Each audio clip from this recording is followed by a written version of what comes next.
promesse de l'aube déjà parce que je suis fan de Romain Gary. Et puis c'est l'histoire un peu romancée de toute la vie de cet auteur que j'adore, qui n'a cessé d'essayer d'être conforme au rêve de grandeur que sa mère avait pour lui. Donc elle voulait qu'il soit un grand écrivain, lui il se sentait peu de choses, et toute sa vie il n'aura de cesse d'essayer, alors d'essayer de devenir un grand sportif, d'essayer de devenir un grand mathématicien, d'essayer de devenir un chercheur, etc. Et la littérature, pour lui, c'est le dernier refuge de tous ceux qui ne savent pas où se fourrer. Donc, autant sa mère voyait la littérature d'un très bon œil, pour elle, Goethe avait été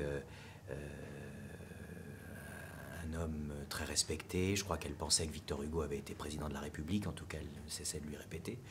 Donc, pour elle, la littérature menait à tout. Pour lui, la littérature, c'était un refuge de tous ceux qui ne savent rien faire d'autre à part écrire. Donc il a eu un imaginaire très fort, et c'est cet auteur que j'ai choisi et voulu défendre. Et puis en plus, La promesse de l'aube, je trouve que c'est un merveilleux titre pour commencer le nouveau temps fort. Il paraissait à ma mère tout naturel que les grands hommes fissent souffrir les femmes, et elle espérait bien que j'allais à cet égard donner le meilleur de moi-même, moi aussi. Elle tenait énormément à mes succès féminins. Elle y voyait manifestement un des aspects essentiels de la réussite terrestre. Et sur ce point, comme sur les autres, je ne tenais pas à la décevoir.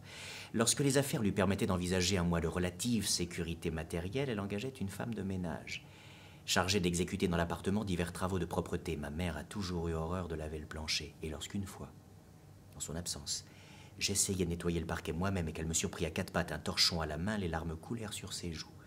Je dus passer 1 heure à la consoler et à lui expliquer que, dans un pays démocratique, ces petits travaux ménagers étaient considérés comme parfaitement honorables et qu'on pouvait s'y livrer sans déchoir. Bref, la femme de ménage qu'elle avait engagée s'appelait Mariette. C'était une fille au bas-ventre bien ancrée dans un bassin généreux, aux grands yeux malins, aux jambes longues et dotée d'un derrière sensationnel. Un derrière que je voyais constamment en classe, au lieu et à la place de la figure de mon professeur de mathématiques, Monsieur Valu.